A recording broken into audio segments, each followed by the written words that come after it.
that just introduced me. But I would like to give you a little background about Asia Child and the Asia Child Women Club. When I was working as the regional HR leader for several multinational companies in in Hong Kong and Singapore, I had the pain of connecting with the human resources professionals in different countries in Asia. That's why I decided to do something for the HR community, that is to set up Asia HRM. So Asia HRM is an organization for human resources practitioners in Asia to stay ahead of the curve, keep abreast of latest information, trends, and best practices. We do have networking platform on social media. We also organize webinars from time to time. Besides that, we also organize different HR-related activities, such as survey. We organized a survey by partnering with different HR associations in Asia during the pandemic. At that time, if I could remember well, the topic was related to what should HR professional be at, especially on the onset of the pandemic. And that one was very well received. And then this year, we supported CCL, I think a leadership association in the US on the flexible working arrangement, which is the hybrid work model. So from time to time, we really want to add value to our HR professionals in Asia. And we are more than happy to collaborate with any associations and on any HR-related projects. Okay, and then besides survey, we also have mentoring programs, even the HRBP programs. Okay, so I think that's a little additional introduction about Asia HRM. And also, I also formed an Asia HR Women Club. Because I discovered that there are so many women in the HR professions. And even for my current company, just a coincidence, all our colleagues in the HR department are female. So a few days ago, it was the International Women's Day, right? I was so honored to have been invited to be one of the speakers on the Women's Day, and I share a lot about my journey as a career woman with my colleagues in the company. So since we have so many women working in this field, I just thought that why don't I set up something which is especially for women, especially this profession is female dominated. That's why you can see that from my backdrop there, the Asia HR Women Club. So basically, you invite all the HR women to join this club with the focuses on your career, networking, and mentoring. Okay, so you are all welcome to join us so that we, as a women, we can chit chat and then discuss and also share and also resolve a lot of challenges, both professionally and personally. Okay, so for today, I'm going to share with you as a human resources professional, or I should put it this way. Nowadays, we all talk about business partner, right? In the older days, HR is more about carrying out administrative function. However, time has changed. If we keep on carrying out this kind of administrative role, you will not be able to show your value to the organization. That's why we need to be a partner to the business. We need to be a partner to the business unit so that we can perform, we can also contribute to the business. That's why today's topic is, I would like to share with you how myself work as an HR partner contribute to the business success. And I think having the HR awards, such as the Employer of Choice, Learning and Development, and also flexible working arrangement is a good demonstration that I'm doing my job. At least I have made positive impact on the business results. Okay, so let me go in. I'm going to share a bit about what's the rundown for today. I will share with you in different areas on how I work as an HRBP, HR business partner, ultimately creating the business impact. especially with focusing on the awards that we have been given by job market in Hong Kong. Then next, I would like to move on the HRBP. What should be the necessary skills of an HRBP should possess in order to create value to your organization? Okay, so for my slides, actually, I only have 4 pages of slides, and maybe I can show it here, but it's not really something that it would tell a lot. So let me share with you my screen now.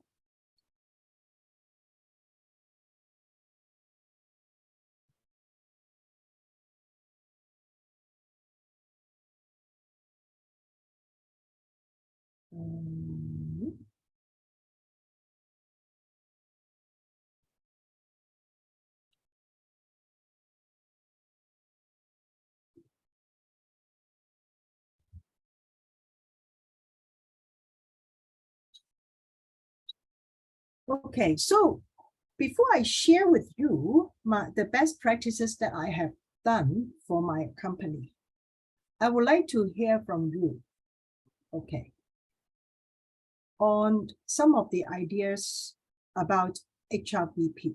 Okay, so maybe because I would like to make it as a more interactive one. As in human resources, maybe I don't show my screen anymore. So as a human resources business partner, what do you think in terms of the job, in terms of the function that you perform, can really make an impact to your business? Can anybody just tell me, just unmute yourself and tell me what sort of functions that you think that you are doing can really make an impact on the business results? Anybody? Anyone? What HR functions which you think can really create an impact on the business results? Anyone? Anyone from our participant? Yeah, make it highly interactive. Otherwise, just 2 hours of talk, everybody will fall into a sleep. Anybody? We need to know the HR functions that we perform first before we talk about the business results, right? Because for business partnering, it's all about creating impact to the business results. Okay. Randolph Rosales says, help your business unit with strategic planning and manpower needs. Wow, very good, very good. What else? Who else would like to give your comments on this one? Siguro po, pwede namang mag-Tagalog. Ita-translate na lang po namin kung medyo kinakabahan po kayo. You just put in a local language, right? Yes. We invited invited local them. Language. Yeah, we invited them to speak even in Tagalog. Then Ma'am Julene and Ma'am Janet will translate in English so that you could understand. So not every one of you can understand English, right? We do understand, Ma'am, but sometimes we felt so nervous, like me. I can speak English fluently. Okay. Let me share with all of you here. In any help employees by providing training, okay, in all the basic HR functions, if you can do it well, we always begin with the end in mind. We can create positive impact on the business results. Okay, so let's start with talent acquisition. I think there are lots of different functions on human resources, right? Let's start with bringing the right people to the organization. Okay, so I believe that all of you are the human resources professionals and you have to do talent acquisition. For me, I have to do every day because we have the great demand for technicians in my company and also engineers. But I just tell you a bit about my current company so that when I quote examples, you can relate to it. I work for a multinational company in Hong Kong as a head of people and safety. Okay. Basically, our business is about providing facility management to our partner. We call our client as a partner because we partner with each other. So our relationship is not client and contractor. Our relationship is we are partners, okay? Just like business partners, okay? Just like human resources business partners. We call ourselves as partner rather than contractor and so forth. Basically, we provide facility management support to our partners. And we oversee, I think, 2,000 stores in Hong Kong and Macau for our partner. And our partner is one of the biggest organization in Hong Kong or even Asia. And is Dairy Farm. I'm not sure you heard of Dairy Farm Group, okay? Dairy Farm International Group. So our partner, our main partner is Dairy Farm Group. And we provide facilities management support to them. Because of this business nature, because of the support that we have to provide to our partner, we need a lot of technicians and engineers for our industry. Of course, we also need functions such as IT, HR, finance, procurement, and also contact center and so forth. But our bread and butter are the technicians, because technicians are supposed to go to, the job is to go to the store of our partners to fix the stuff for them. So we need a lot of technicians. But the challenge is people, I don't know what the situation in the Philippines, but in Hong Kong, people do not want to be technicians. The people in Hong Kong don't really want to have a lot of kids. If you have one, it's already precious. They rather have pets instead of kids. So this situation, supply is limited. If you only have one kid, would you let your kid to be a technician, or you want your kid to be a doctor or lawyer? Right? So that's why the supply is very, very limited. But demand is still there. What should we do? We have to work our very best in order to get the job done, right? We have to do our very best in order to get the technicians. We need a lot of technicians. So I just want to get a sort of I would like to borrow the wisdom from the group here. If you need to hire technicians, what will be the channels that you have in order to meet the business needs? Anybody can advise me any effective channels?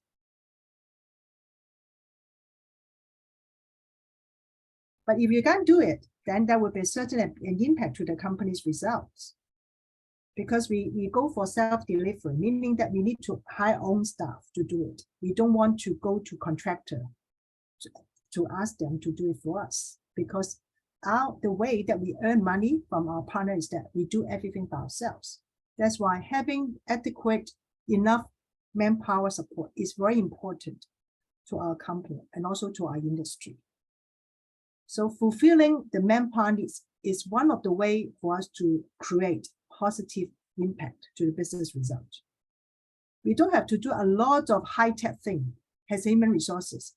If you know about the business, you know about what they want, and then you perform according to the business needs, and you're already a very good business partner to the organization. We are not talking about something very vague. Oh, we need to be very strategic. We talk about things that will happen a few years ago, a few years after. And so forth. No, I think as a business partner, we need to think short-term, medium-term, and long-term, right?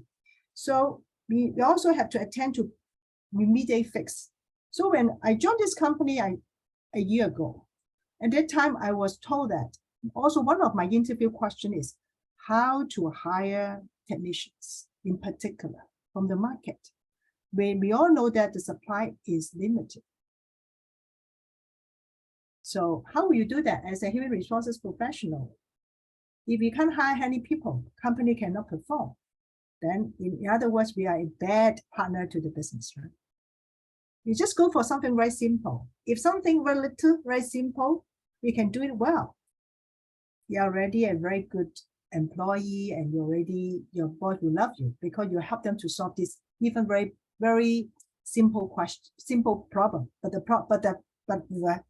with a very great impact to the business results. So any wisdom from the floor here? Be updated always on the market so that, okay, let me read it. I'll get a lot of wisdom here as well. Help employees, but okay, the needs of the hiring and selecting suited people that the company needs, correct, to source internationally aside from local sourcing of engineers and technicians. That is a good point, owner. Be updated always on the market so that you can now, if your company is still on the line, with that you can have your baseline, especially on compensation package. If you would be more comfortable to answer in Filipino or Tableau or in private, please do so. We'll be, okay. Okay, thank you very much for a lot of tips. What I have done is that, firstly, I need to know about the market situation and about where I can find these people. If I need to hire these people, I need to know where you are, right? Just like if you want to buy something, you need to know where you can buy it. Same for recruitment. Then I need to sort out where I can find these people. And how do I know that? Ask them. Ask my current technicians where I can find you. Where did you know about a job?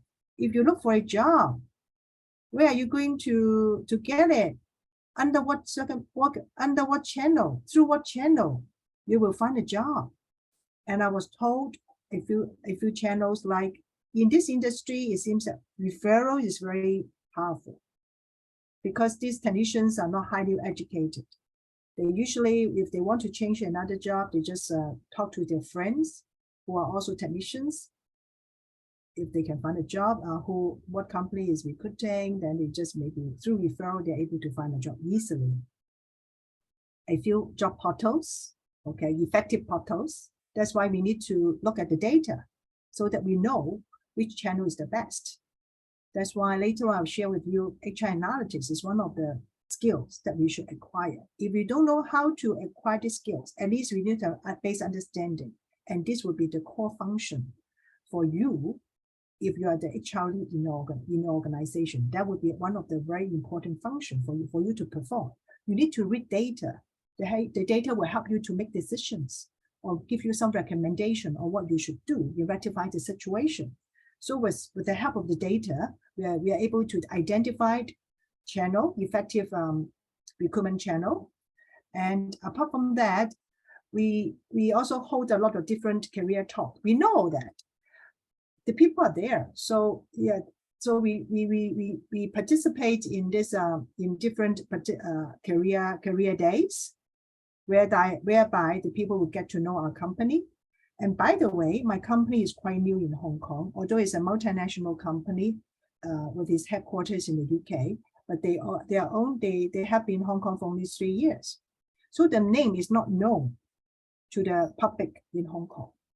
So in other words, when we try to recruit people will doubt, oh, what this company is about. Oh, with the company not stable, maybe after joining for 1 or maybe a few months, they'll go bankrupt, then I'll end up no job, right? Because this is quite a new company in Hong Kong. So that's why we need to go to career. We have joined different career days organized by different organizations in order to reach out to the right people. And we also, this is something that we use our current channel to do it. Then how about in future? If we now we cannot just think about this now at the moment. Of course, quick fix will be by using different channels to get the people, like advertise on job portal. We work on a very attractive staff referral program so that, as I mentioned, right, referral is one of the powerful way to get technicians. So we decide and also implemented a very attractive staff referral programs. And we also participated in different career talk. But how about something that we have to consider in future, right? Because we cannot be short-lived. We cannot just look at things at the moment. We also think about future. That's why we participate in the apprenticeship program so that we can develop our own technicians. Okay, that is something more on the medium term or even on the long term. So I went to the VTC, the vocational training center, or even the universities. University is more for the engineers, and for vocational training program is more on the technicians. We promote our company there, and then just let them know our staff benefits and so forth. And this is how we are able to get some apprentices into the apprentices program. Of course, for the apprentices, they will be groomed and developed into a technician in a few years' time. But at least we are working on growing a future generation of technicians. And apart from that, the more important thing is about employer branding, right? If you really want people to feel good about your company, they need to know what your company is about. It's new in Hong Kong, so the people will start to ponder, is it secure if I've joined your company? And also, what sort of business your company does? And are you paying according to market? What are the staff, their benefits? What is the company culture? And even about the purpose. Nowadays, youngsters would love working for a company with a purpose which is bigger than themselves. So we need to consider all this in order to build employer branding. That's also the reason why we participated in the HR awards and ultimately got 3 awards, because we want to enhance our employer branding in order to tell the whole world that we are really a well-deserved good company. I'm going to share with you some of the best practices in my company and also stories about the people working there. Because my company is indeed a well-deserved employer choice. But we need to tell the people, if we don't participate in this award and the people will tell, how do we tell the people that we are good? We need to be recognized by the market. So one of the ways to enhance the employer branding, your company and employer branding, is to participate in the award. And of course, this award has to be organized. This award has to be given by recognizable organizations in your own country.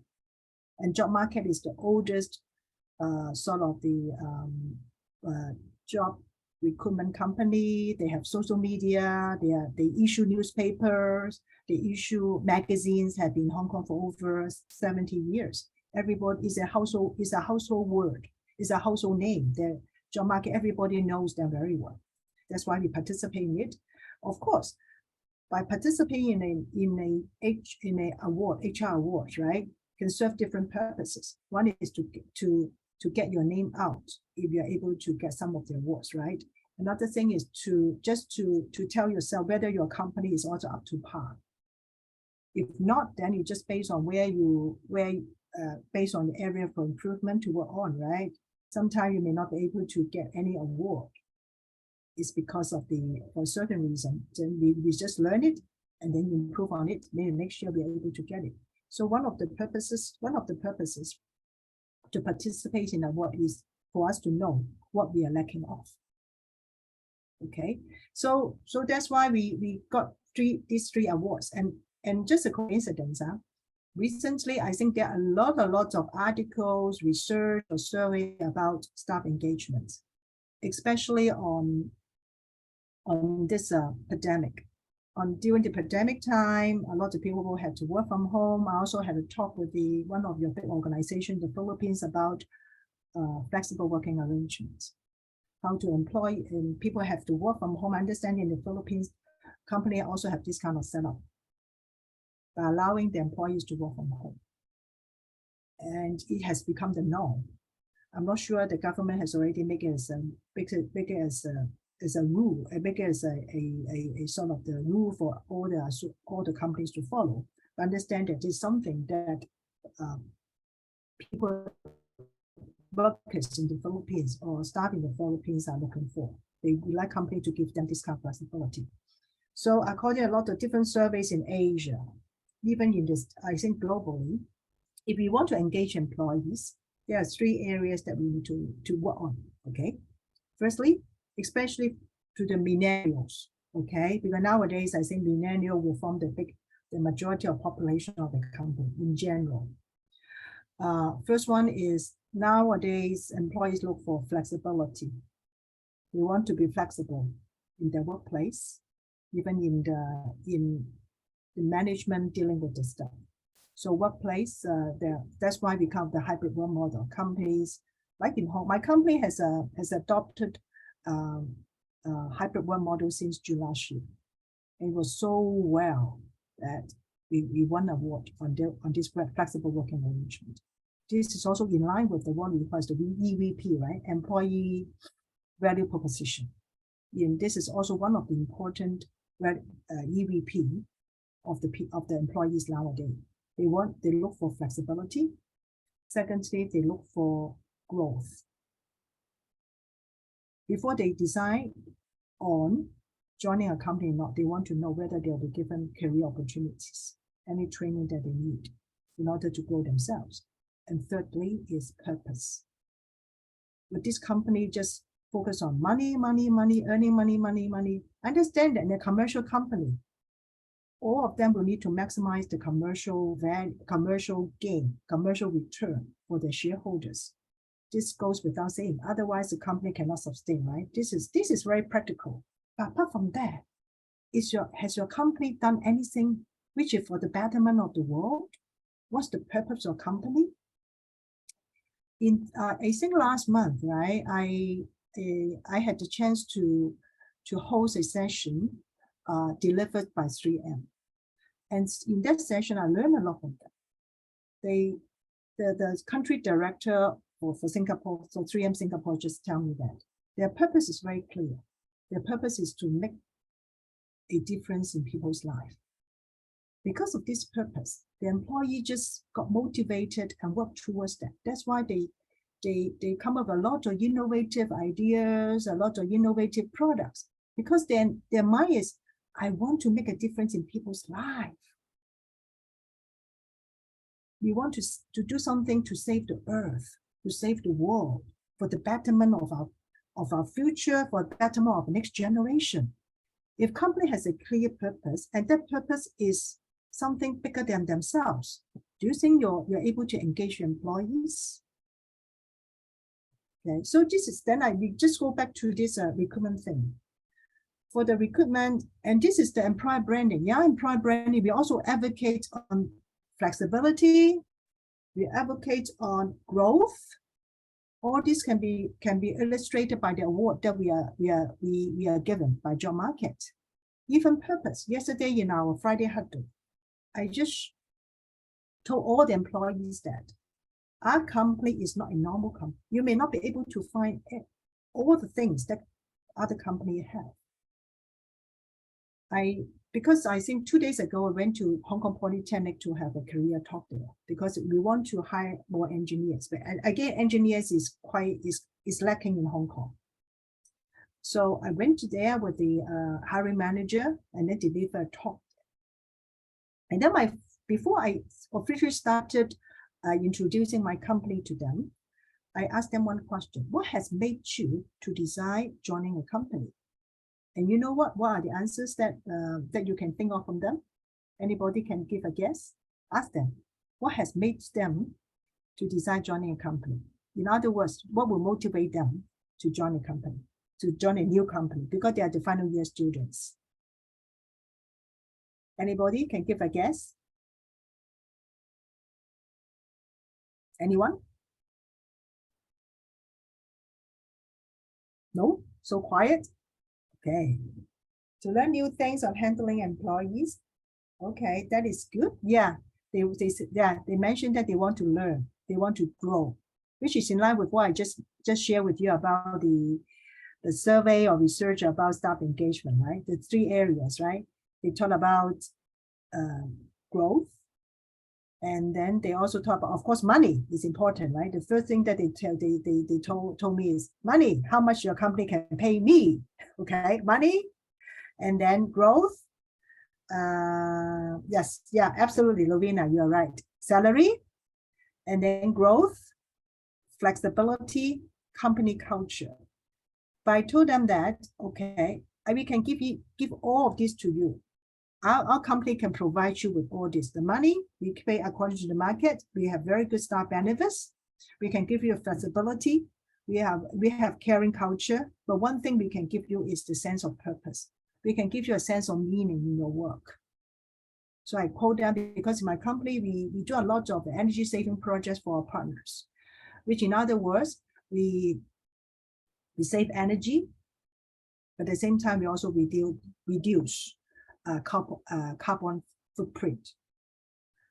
Apart from that, we also take part in lots of social activities such as helping poor people. We donate blood. We have blood donation. We have food donation. And then in last year Christmas, we took part in giving out small gifts to poor people in Hong Kong and so forth. So we are every year we will take part in a few of these social activities in order to contribute to the society. So that means we are involved in quite a number of CSR activities. So we are doing something which is bigger than ourselves because we are trying to change people's lives for the betterment of the future. We are doing it for our next generation. So if you want to join a company which is also involved in that, would you be willing to do that? Would you feel happy and also feel yourself bigger, and you feel more engaged, right? So this is something that I have lumped everything together under employer branding. Okay, because we know your needs, right? Just like I want to hire people, then I will go to where you are to get you. And just like I want to engage you, then I need to know your needs. What is your EVP? How should I do in order to attract you to join me? I need to know you, but not me, right? It's all about you because I want you to join us. Okay, so all these things are lumped into the employer branding, meaning that we project as the employer of choice. We got different awards because the market tells you that we are the employer of choice. We provide you with the flexible working arrangement. We also provide you with the learning and development opportunities. And more importantly, we provide you a bigger purpose. Okay, so this helps in the recruitment and also helps in staff retention. Okay, so a lot of things actually we are doing it, but at the same time we are able to hire quite a number of people from market. But we're still working on it because our company is expanding, so we still need a lot of people.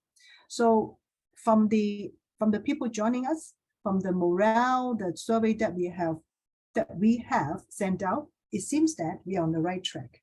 We're also making our positive impact on the business management performance.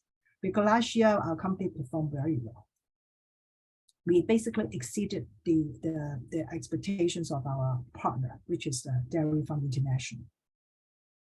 Okay, so this is one way for us as an HRBP to show our impact to their business results. Just do recruitment well. You already show your value to the organization. Just like Mother Teresa said, we don't do great things as always, but we do small things with good care. If we really do it with care, we know where we can attract people, do it well, do it nicely, do it in a empathetic manner. You already done your very good job. Okay, so this is about talent acquisition.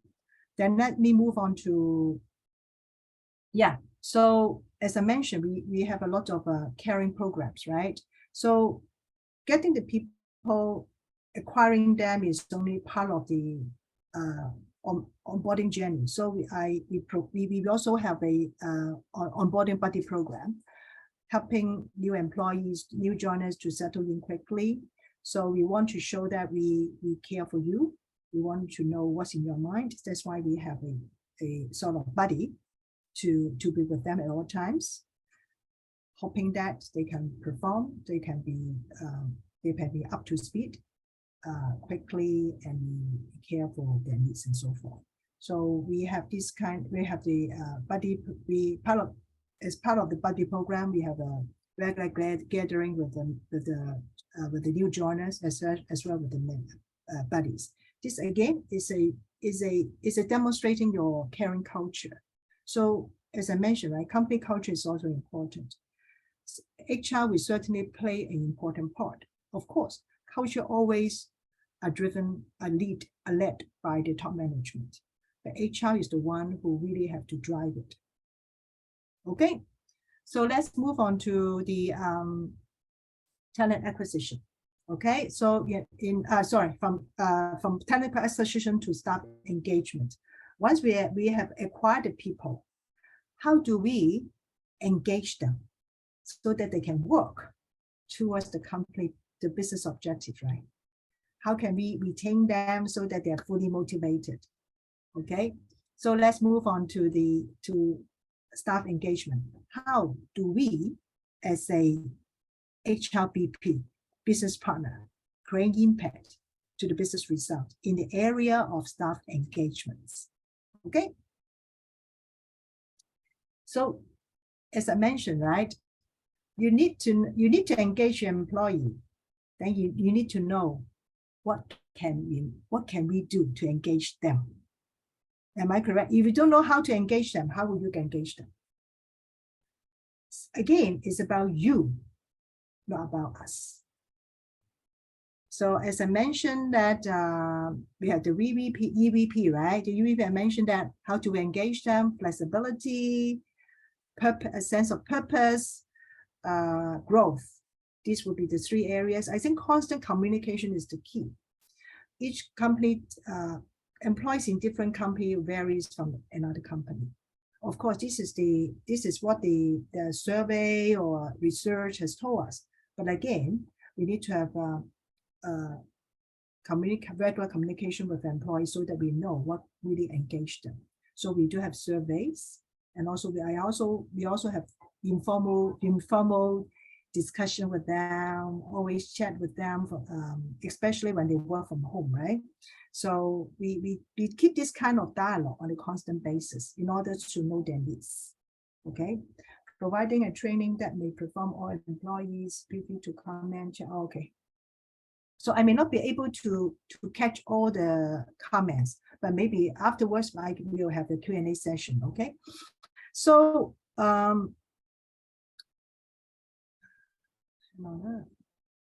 okay, let's move on to staff engagement. As I mentioned, growth is one of the important areas, right? Everybody wants to be not everybody, majority of the employees. Some are passive, some employer just tell you that don't promote me. I'm just happy with where I am. It's fine, because through communication, we know each individual is unique. We cannot treat everybody the same, meaning that we cannot provide the same thing to them, hoping that they'll be happy. No, we need to understand what they need, and then we provide them in accordance with needs in order to motivate them.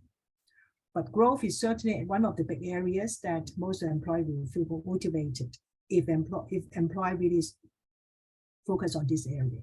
So on the training and development side, what does my company do in order to engage employees? Besides measuring the training gap between where they are and where we want them to be, we also work on the talent development program. How do we groom them? So in the past, although we have been in Hong Kong for only 3 years, for the past few years, we identified potential employees and then put them in the program. And there are 2 different programs. And after these programs, I think some of them have been promoted to a more senior positions, and they are all very stable. So it implies that if you develop someone, the person whom you have developed leave the company right after, then it seems that it's not really a good investment, right? Your ROI is not high. So basically, you need to provide them with you need to let them know their career path, and this is something we'll do for them. And I could remember there is saying from Richard Branson, the boss of the Virginia Airline in Australia, Virgin Airline in Australia. He's ever said that, I can't remember the whole thing, train the people well, but so they can leave the company, but treat them well so they don't want to. Because a lot of companies are not willing to spend resources on training because they are afraid that once they are trained well, they'll leave your company. But if you treat them well, pay them according to the market, do you think they will leave you? maybe the chance is high, right? I cannot say that 100% they will not, they will stay with the company. But at least you pay them according to market, everything is good, they will stay with the company. So again, you need to have the company culture of people first. If it's all about me as a company, the company will not prosper. It's all about the employees, it's about we. Then we can grow together on a win-win basis. Okay, so we work a lot on this talent development program, and also for other employees, we have training program for them. We also give them training subsidy, education subsidy. We have employees studying master's degree. We subsidize for that. We also pay for the business related membership fees. We pay for the license for the technicians. So basically we are sending a message across to them that if there's business needs for you to upgrade yourself, we are here to support you. That's also the reason why we got this Learning and Development Award. Okay, then how about, and even for the first time in Hong Kong, we organize a training to all our technicians who are involved in refrigeration services, because we have different type of technicians. One type of technicians which are in high demand are the one who tackle a refrigeration system. So we provide training to all of them for them to upskill themselves so that they're able to cater for the business needs. And this is the first time in Hong Kong having VTC, because VTC, Vocational Training Center, is a government body. Okay, they provide training, refrigeration training to all the technicians in Hong Kong. And we just engage them to provide the training specifically to our own group of technicians on refrigeration services. This is the first time in Hong Kong, and we made it. So we set aside a few days, have VTC to train them up. This is more on the upskilling. We upskill them so that they can cater for the needs of the business. So in other words, if you're able to do training and development well, do you think it will really create positive impact on the company results? Can you see the linkage here? Absolutely right. So as an HRBP, again, if we do our core function well, we are still able to see our contribution. Okay, so let's move on to another function of HR and how HRBP can contribute to it.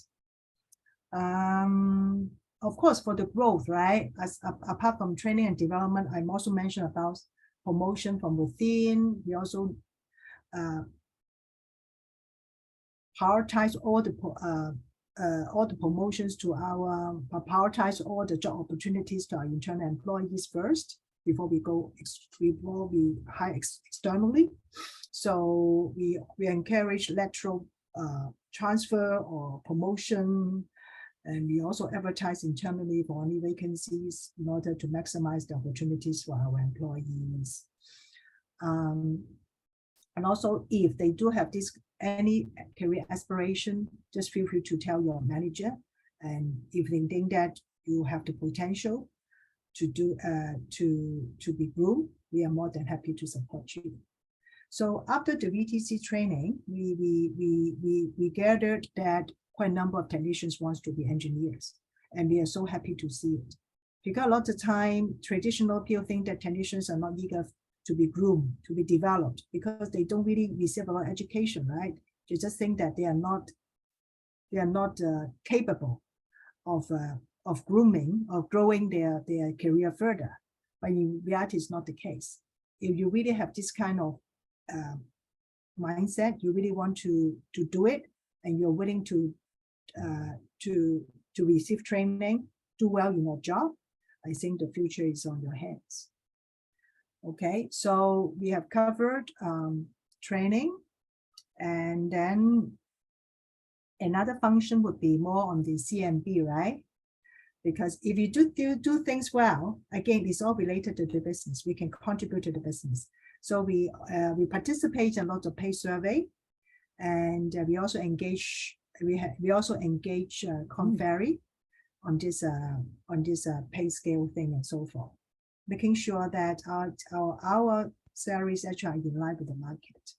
Basically, we pay our people quite well. And in terms of the about B, right, benefits are I can tell you, for our annual leave, I think it's the top in Hong Kong. If not the top, I think second top.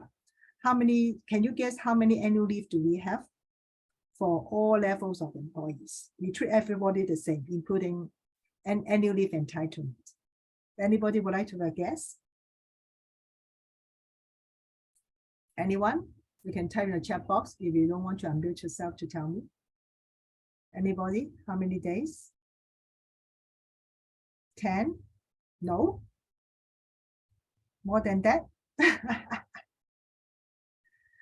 30. Wow. Is that the norm to have 30 annual leave in the Philippines? Oh, 20 is the right answer. Thank you. Thank you. Thank you. Rather near. Yeah.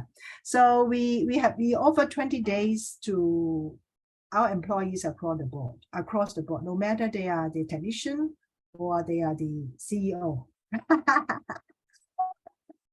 Okay, so this is one of the attractions in Hong Kong. According to labor law, employees are entitled to 7 as a start. And then after 7 or 8 years, the maximum is only 14. But for us, after probation, everybody is given 20 days because we really observe work-life balance. Okay, even for technicians, we just think that they need to have enough rest. We charge themselves in order for them to carry on working as a productive worker. So we offer a very good annual leave entitlement, and we also have all kinds of leave, which is on top of the market. Like we have full-time paid sick leave, we have this compassionate leave, marriage leave, paternity leave, maternity leave. Apart from the leave, if employees are hospitalized or they have given birth to baby, and if they have some funeral related matters happening in their company, at home, then the company will do something for them. Okay, so this is showcase of care of caring to our employees. And then we also organize a lot of different activities, like I mentioned about CSR activities, and also a lot of staff activities like hiking, BBQ, a lot of stuff.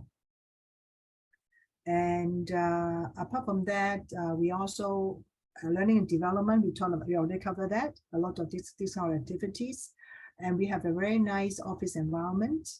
20% of the total company area is dedicated to the pantry. So our pantry is big. I think this is the biggest pantry I've ever worked in an organization. If you want to know about the company culture, just look at the office design. Then you know how the company treats your employees. Right? We don't just listen. We just don't listen to what they say. We just use our eyes to see. I think this is very true, right?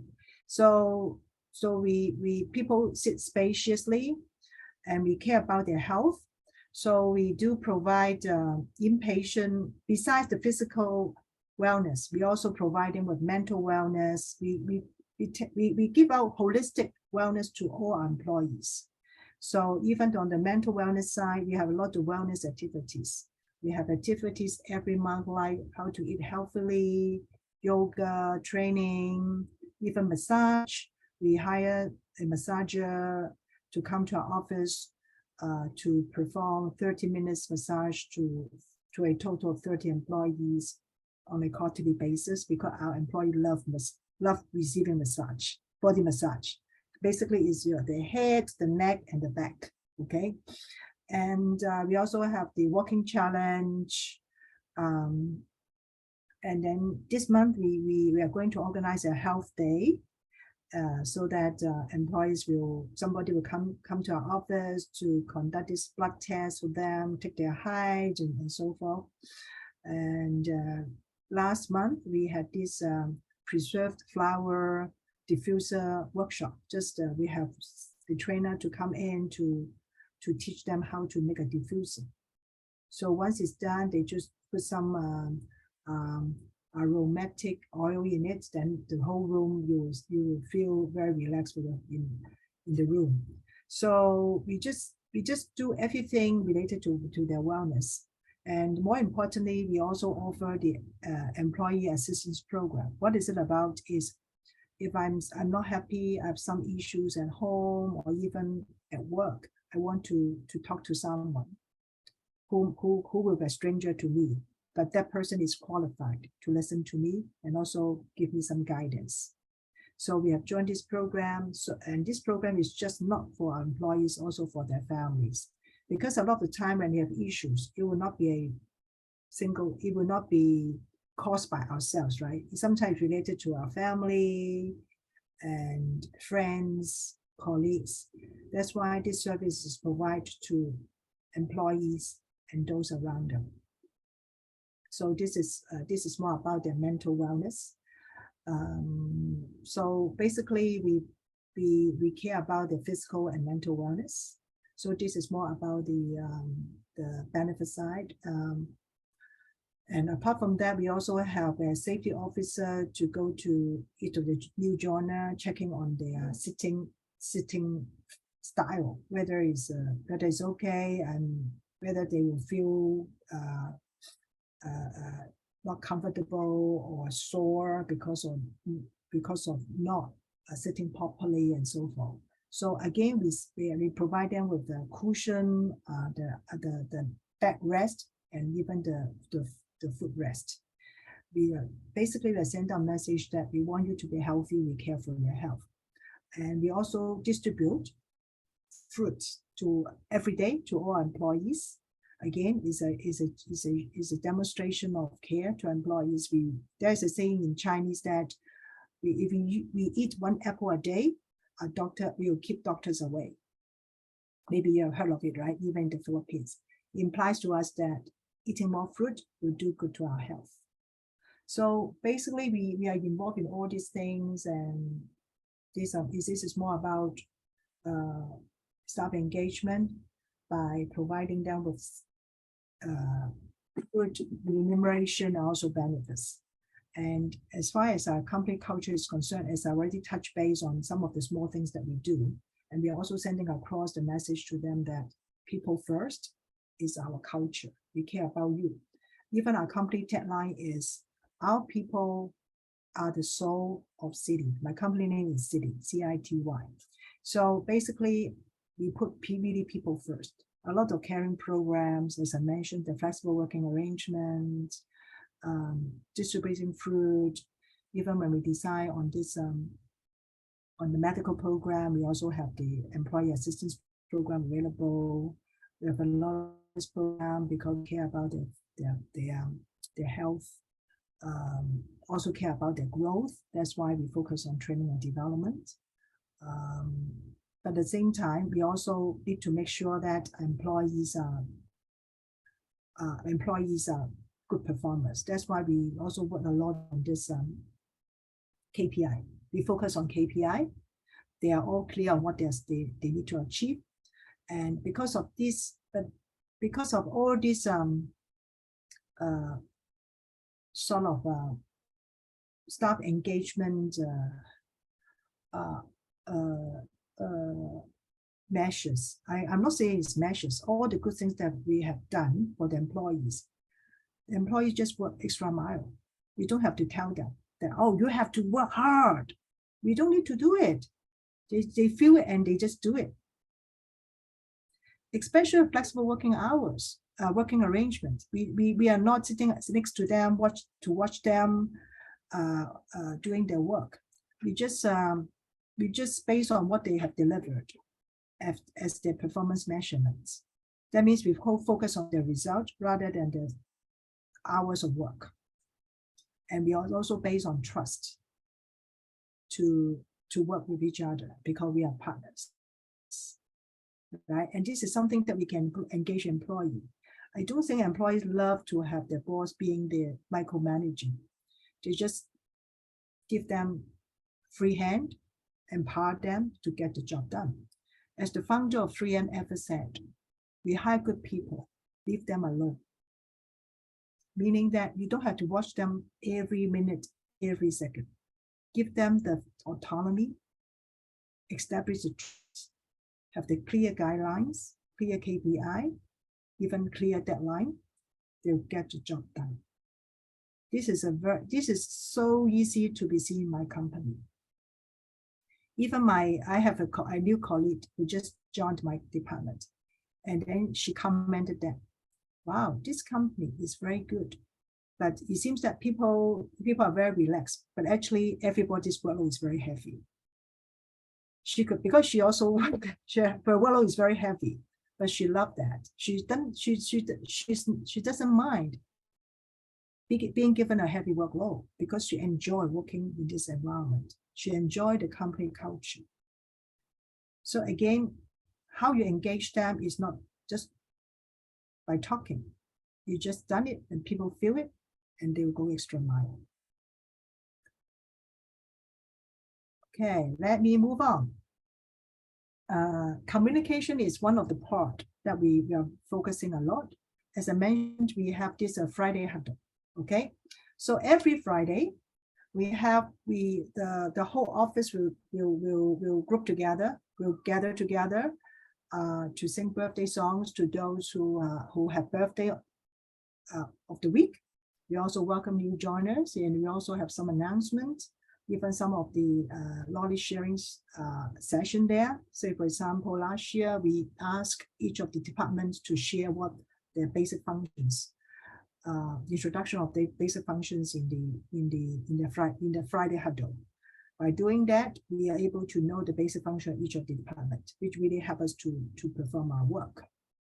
We also have regular sessions with the technicians because they are the field staff. They seldom go to the office, but we need to know what they feel, what their grievances are, or what their recommendations they have. So we do have regular communication sessions with them. And again, we talk about KPI, right? We link everything to our business results, and we also linked it to our bonus. Because for those who are eligible for bonus, again, bonus is linked to the performance of both the company and the individual. Okay, so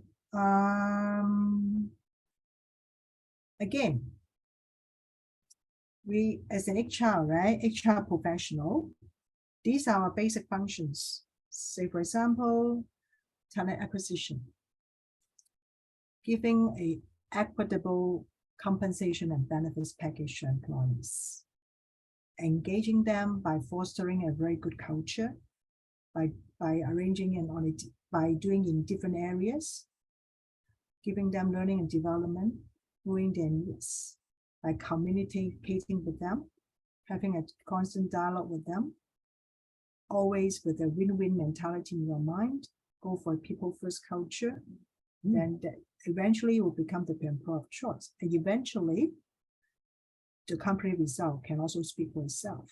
So you can see that what role has human resources professional play in all these areas. Are you doing a good job as an HR professional and also HR business partners, creating a positive result on the business performance? I think from all these areas we can see very clearly, right? So questions so far? Before I move on to the skills which should be possessed by a human resources business partner. Any questions so far? Maybe host Ned, help me to read out some of the questions because while I'm talking, I'm not able to catch all the questions or comments. Just help me with them. Yeah. Just help me with the questions, if any. And there's nothing, ma'am, as of the moment.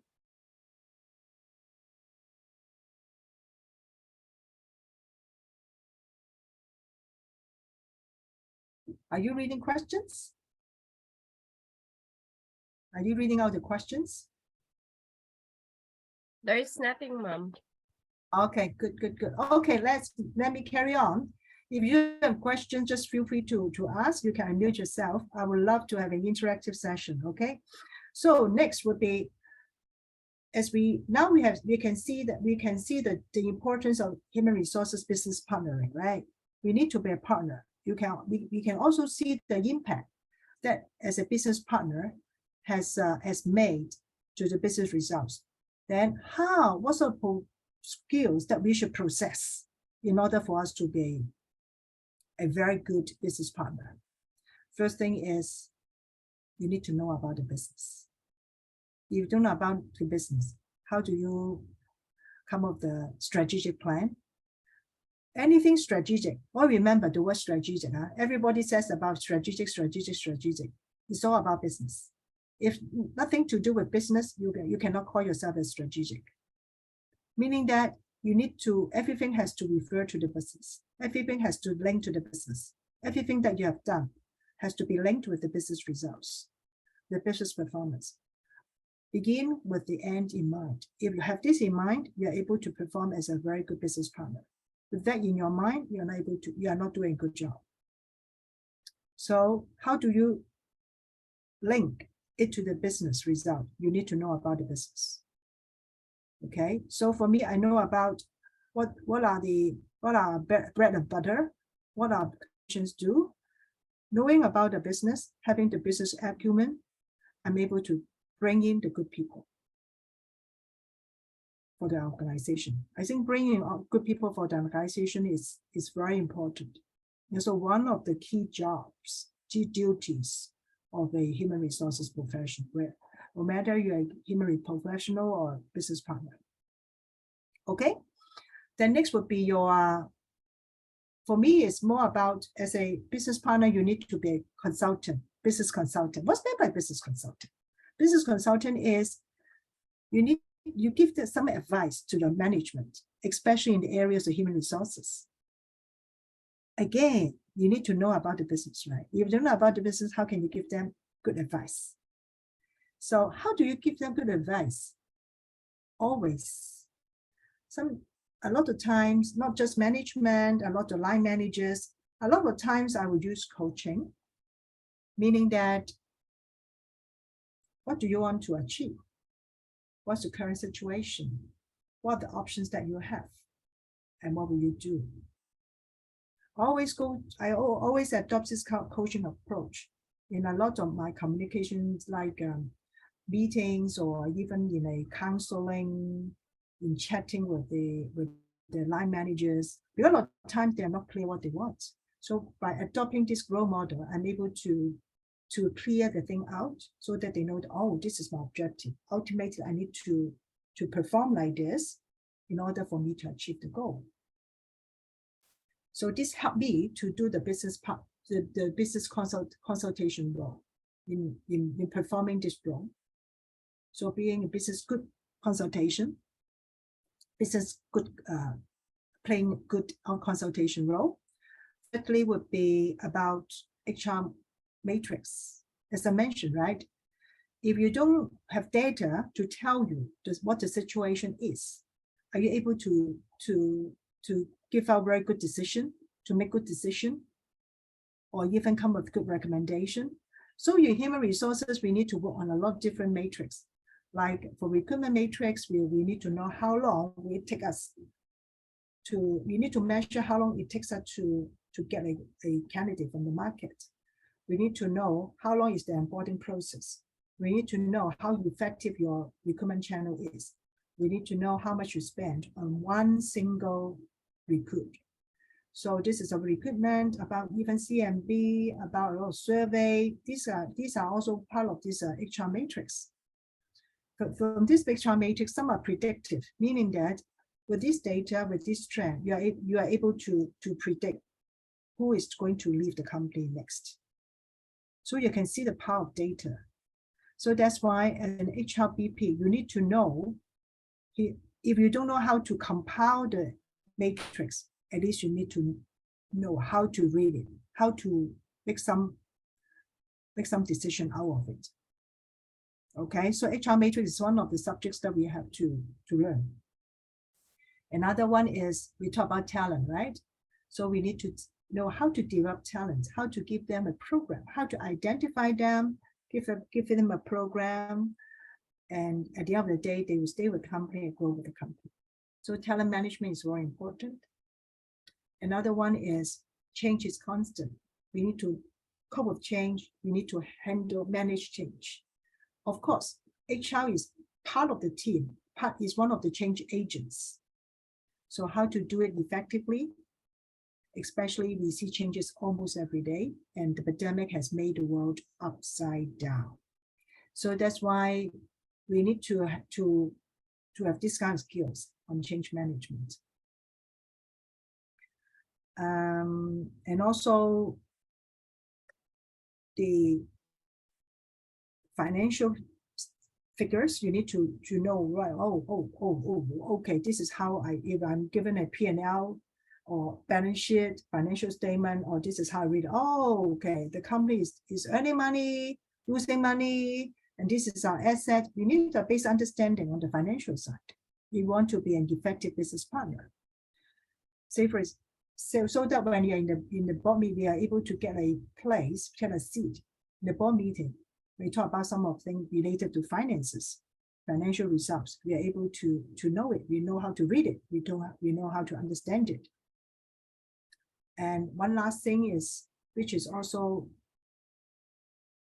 the fundamental thing, is how about your behavior? What sort of mindset do you have? What is your being? Are you able to have the people first mentality?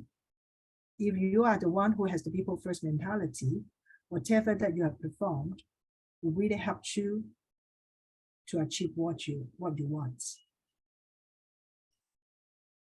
That means if a people person, you're able to get a lot of friendships, good relationship with the managers. By doing so, you're able to perform your work effectively. So ultimately, you work on your being by having the people first mentality, which really helps you in your career. No matter you are a business partner or even a business professional.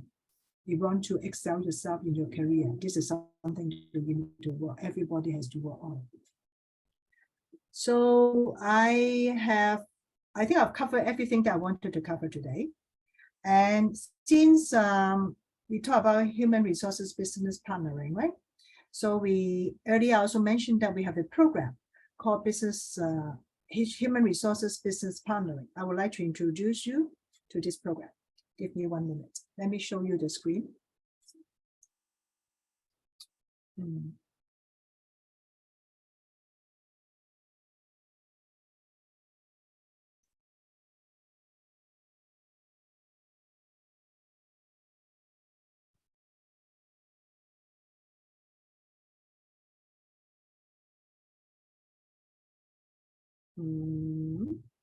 Hang on.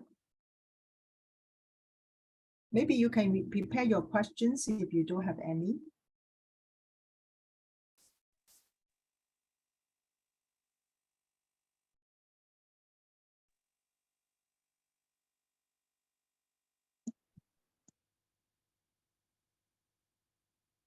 I have one question. Yeah, feel free. Yes. You mentioned about onboarding buddy program in your company.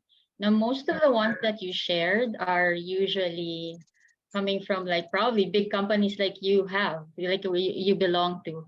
But most of the companies here, 95% or 99.5% of the companies in the Philippines are SMEs. And so these are small, medium enterprises. And so definitely, if you want to be an employer of choice and you're going to implement all these programs that you're suggesting, which are really great, but how can an SME, or what are your suggestions as to how you could practice like a counterpart of what you can practice in a big company? What can you suggest? How can SMEs practice that, such as an onboarding buddy program if they don't have as much employees to even buddy up with a new hire? Thank you very much. It's a good question. Basically, my company is not a big company. In Hong Kong, we only have 20-something people. 200-something people. But I think for an onboarding program, you can make it. You don't have to make it a very big scale.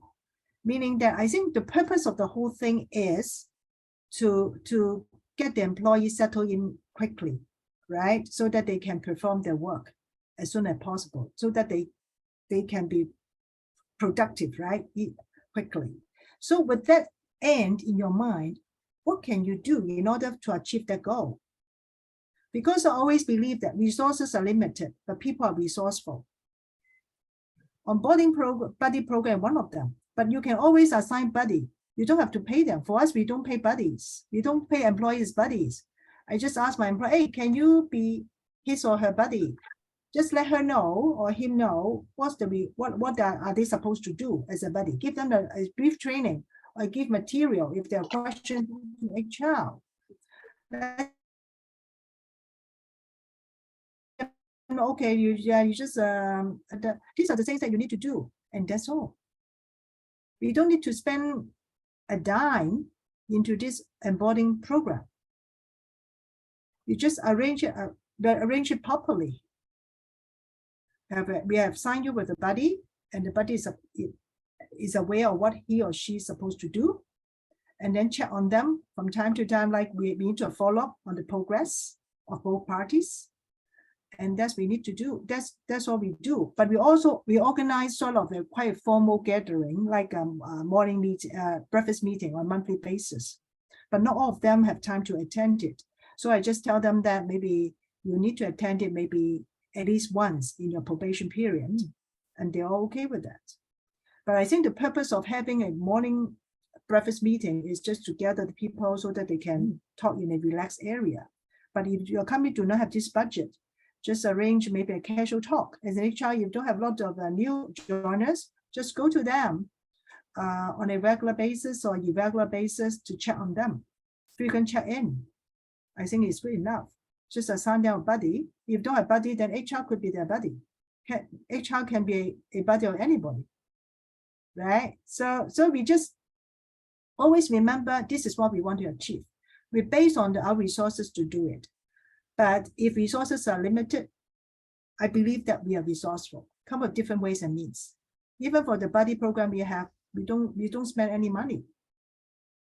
We just make use of our internal resources to make it happen. Even for training and development, some companies may not be able to hire like our external trainer to come in, right? Make use of your internal resources. Some of your employees could be very good in a particular area. Even mentoring is a good learning method. For learning, right? If you want to develop talents, a lot of companies will go for 70, 20, and 10, right? Meaning that 70% on-job training, 20% is mentoring and coaching, 10% is asking external parties to come in to conduct training. If you don't have much resources on 10%, then spend more on 70% or even 20%. Senior executives can be the mentors of the youngsters, can be the mentors of the potential and candidate employees. Just make use of internal resources to make it happen. In some of the conferences, some companies also mention that they even ask their friends who is an expert in certain area to come in the office, to come to the company to conduct the training by just treating them a dinner without spending money on that. But that is another way of doing it. But I think there are always ways and means. External training, there are a lot of online training, which is sometimes is free of charge, right? If you have the way, you have the will, you have the way. If I'm the HR person, I know the person have a zero budget for training. You should just go online, go to YouTube, search for some of the good training videos, and then save it in your company, and then arrange it for you budget. Another way, or join some LMS, learning and development platform, which is not costly, but at the same time can produce the same effect. Again, always remember, begin with the end in mind. There are always different ways to achieve the goal, because we believe that we are resourceful. Even AI is coming, right? ChatGPT is coming. We need to show our value to the organization that we have different ways to tackle the same issue. Okay. Any other questions before I show you the program details?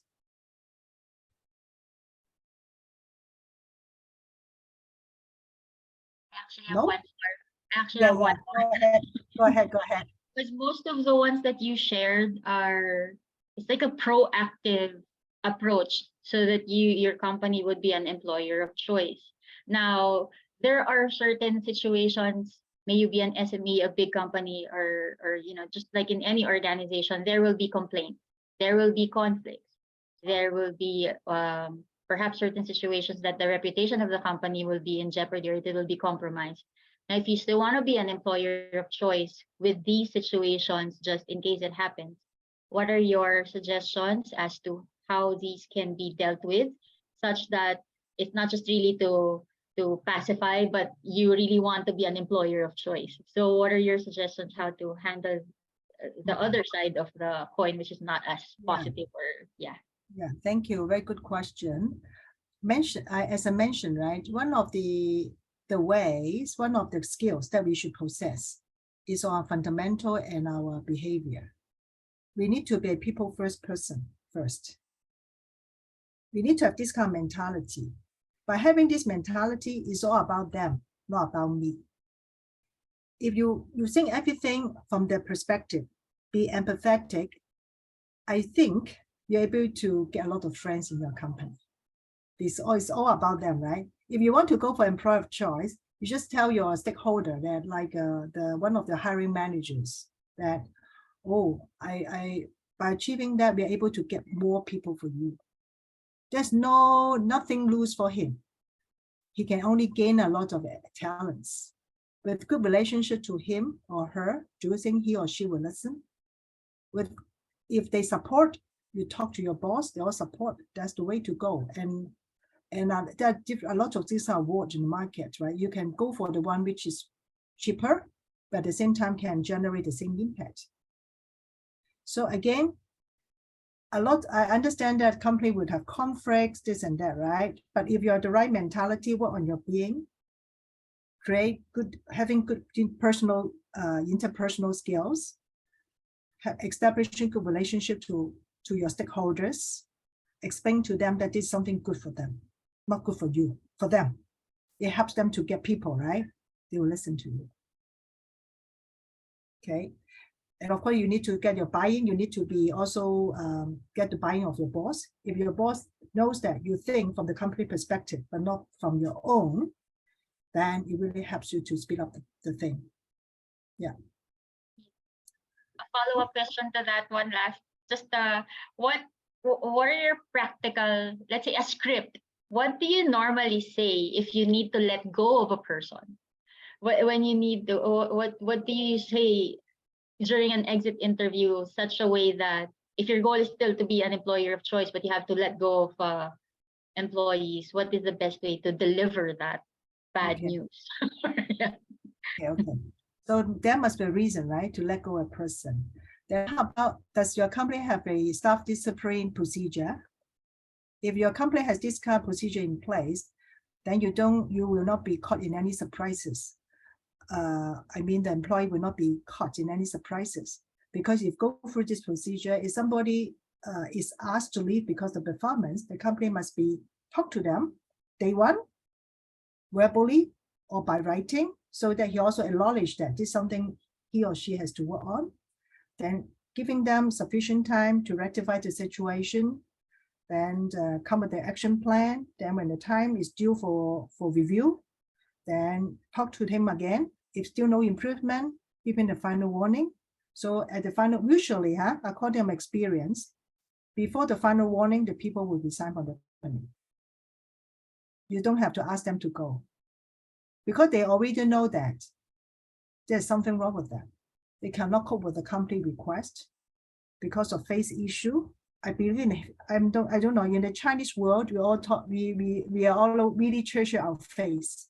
So because of face issue, they rather leave the company by themselves instead of having you to ask them to leave. So if you're able to, if the company is able to establish this kind of staff discipline procedure well, you will not be caught in a lot of labor disputes. And a lot of times the people will just leave because they are aware, they're fully aware that they have issues in themselves. I think that's the best way. And share with you that a lot of good companies, right? Like Facebook or even Amazon and so forth, they never let go people. The people will leave by themselves because they have a proper procedure in place. I think that's the best way to let go a person, meaning that they just do it by themselves without you asking them to do it. Thank you very much. Welcome. Now let me share this one. Okay, can everybody see it?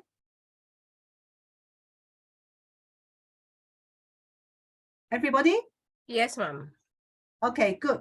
Here you can see the poster, right? Let me show you the poster. Then after that, I will show you the website. So you can see that certification body is HHRM, supported by HRCI. HRCI is a US certification body on a lot of HR courses. And we also get this, you see the logo of your wonderful association here. And also, we also partner with FBNHR in Bangladesh, okay? So this is the Champion Online Certification Program for the year 2023. And if you want to become a big impact, high impact strategic partner, always remember, strategic must be related to business. If you don't know business, you cannot be strategic. If you don't talk about company, you don't talk about the business, you cannot be strategic, okay? So learn to become a high impact strategic partner in your organization. That's why we need to be a business partner. We want to be their partner instead of just an employee. Remember, in my company, we treat our client as a partner. They are not my client, they are our partner. Partner is more on a long-term basis, okay? So you can see we are panel experts here delivering different modules. So we have 7 modules in total. The first one is the overview of HRBP. What is it HRBP about? Okay, there's an overview of it. And then we delivered by Mr. Moshura Hossan, who is the HR icon in Bangladesh. He is the professor of a lot of universities in Bangladesh, has been in the field for 40 years, well-known in the HR market in that country. And he is also a head of HR for the government, one of the government bodies in Bangladesh. And he was the president of Asia HR Association. I can't remember the full name, but he's very experienced, well-known, well-respected, especially in his home country. Okay. And the second one is about business consultation. That is me who will be delivering this one. And as you know, I'm the founder and president of HHRM and the HHRM Movement Club. I'm also a certified trainer and coach of John Maxwell team in the States. I'm also, at the moment, I'm also a head of people and safety in a multinational company in Hong Kong. Okay, I have more than 25 years of experience. And the next one is module 3 is about business acumen. I told you, right? If you know about business, you cannot be a good business partner. So you need to speak in the same language as the business people. So you need to know about your company business, strategy, and the financial skills.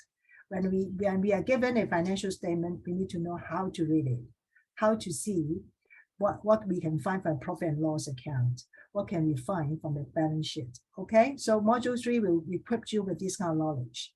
Module 4, strategic HR matrix. I mentioned a lot. We need to work on data. We need to work on figures in order to tell you what's the trend, what are the problem areas, what are we going to strive, what are we going to work harder in order to be better. So you need to know how to read it. At the same time, you need to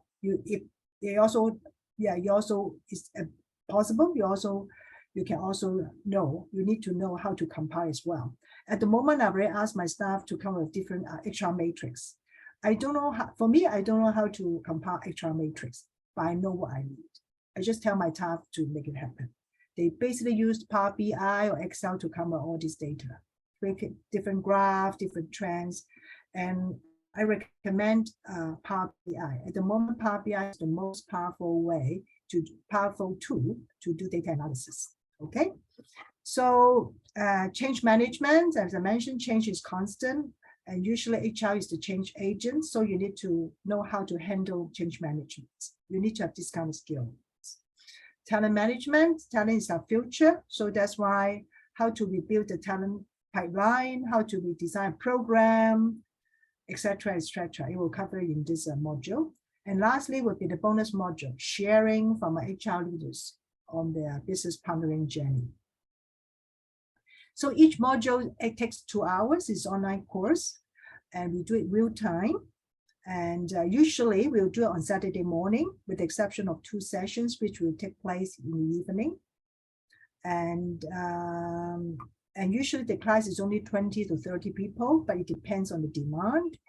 And if every one of them can achieve 80% of the attendance, and we also have some module we have assessments. If all the assessments are completed, or all the assignments are completed, they'll become a certificate. And the certificate will be issued by HHRM, but is endorsed by HRCI in the States. Okay, and we started it, and these are our trainers. Maybe I just a quick walkthrough of the trainers, okay? Let me see. So if you go to our website, www.asiahrm.com/certification/, then you can see, you will be pumped to this screen, okay, this page. So you can see the names and the trainers of each of the module. You can always go to LinkedIn to read their profiles. So Jacka is the HR head of Minoso. I think is a Japanese store, right? A lot of outlets, in Bangladesh. And Abin actually is originally from India, who is now in Singapore, and he is a big fan of HR Matrix. And then Andika is the deliver change management. He is the talent management head of Sun Life in Indonesia, Sun Life Indonesia. And then Chesu is our core committee members, and he's also the HR VP of Honda in Malaysia. So he will be delivering talent management. And lastly would be Dia Mbarati. So she will have a wrap up of the whole program, and also she'll share with you her story. And recently she was elected as the HR, I think the best HR leader in Indonesia by Business Times. So when she shared with me, she felt so happy that she really want everybody to feel her bliss. But I just told her that you are really this is really a well-deserved award for her. And here you can find there's testimonial. Okay, I think this is a testimonial from the let me see. Is that the okay? So this is the video about the programs, and it was developed by all the trainers. Okay, and then this you can click on this, and here you can see all our LinkedIn profile. And then this is the testimonial from all our past participants. And we started it, I think, 2 years ago. So this is our 3rd year having the program. And this program were well attended by the HR practitioners in Asia. Okay. And you click on this one, you can see that you can find the training outline. Okay. From there, you will see what can you get from each of the module details, all the detailed content of the module. And if you add all this value together, it'll be $4,000 something US. And now we only you only have to pay $297 per person, and you can also pay per module $50 US per module. Okay, but you can only if you complete 7 modules, you will be issued with a certificate. Okay, and then here is the sign up form. Then next will be we'll prompt you to the payment gateway. Okay, for you to pay. Then once it's done, then we'll be in touch with you on the enrollment details on the enrollment side. I understand that Ned would be the one coordinating the whole thing, right? So I will leave it to Ned to brief you with more details. And I think that's all from me. And again, thank you very much. I hope you have learned something. You have some takeaway from me, especially I covered what HR function, what HR has performed in order for us to create positive impact to on the business results. At the same time, we also, our efforts have been recognized by being given a few awards. Yeah, just learn, or you just learn to be HRBP, and I'm sure that the course will help you out and also pave the way for you to be a successful HR business partner. Thank you very much. I will turn over the control to Nat so that she can give you more detail. Thank you, Nat. Thank you, Ma'am Rita. I would like to request everyone to please open our video for our mandatory picture taking. Ma'am Melody says, thank you, Ma'am Rita. You're welcome. I hope everyone enjoy the afternoon learning habit with Ma'am Rita, and hope everyone also join us, especially those who finished the HR Business Partner Learning Series Batch 1. Yan. And because HR Calabarzon is one of the supporting partner, am I right, Ma'am Rita? We have additional discount. We have additional from 297. Every member of HR Calabarzon will get additional $50 discount for attending or getting the certification for business partner. So let's all smile. Nandito si Ma'am Jo. Ma'am Jo, help sa picture taking. Okay, so let us all smile. Yeah, sabihin ko pa lang Ma'am Julie. Ma'am Julie, all. Game, smile. 1, 2.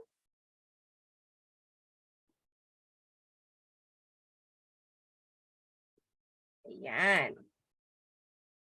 Wait lang po. Padala ko lang po.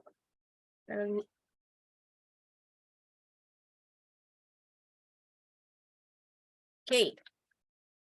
Again, I'll share my screen.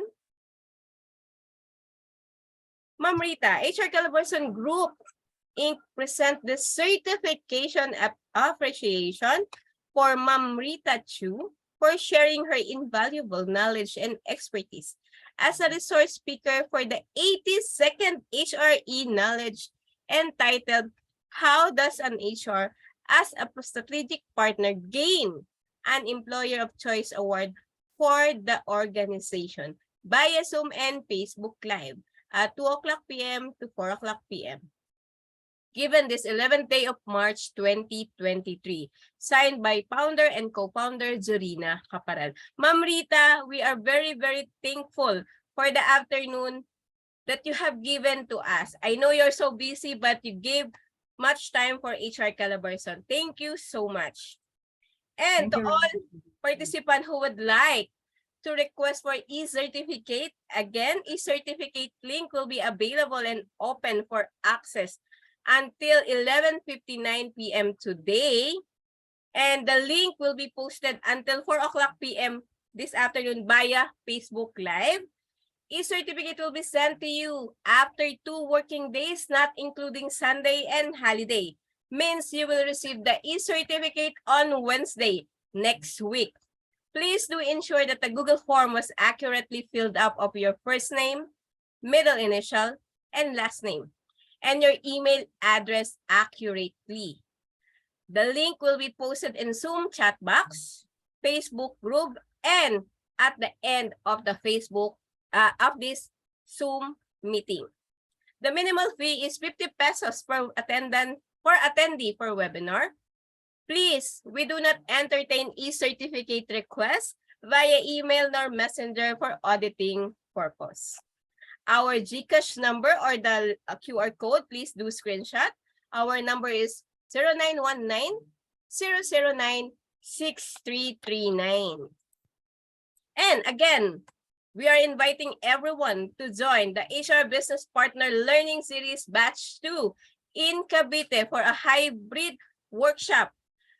We will tackle the role of HR, the HR business partner and its focus, organization diagnostic tool, driving and managing change, what tackle Ma'am Rita a while ago, HR analytic, and an introduction.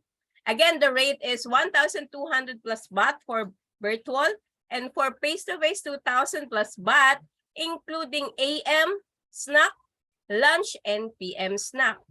For the student, you will learn for free the role of HR, 8 hours of HR, the employee's journey, competency-based system, Philippine labor regulation affecting pay and benefits, and managing employee discipline.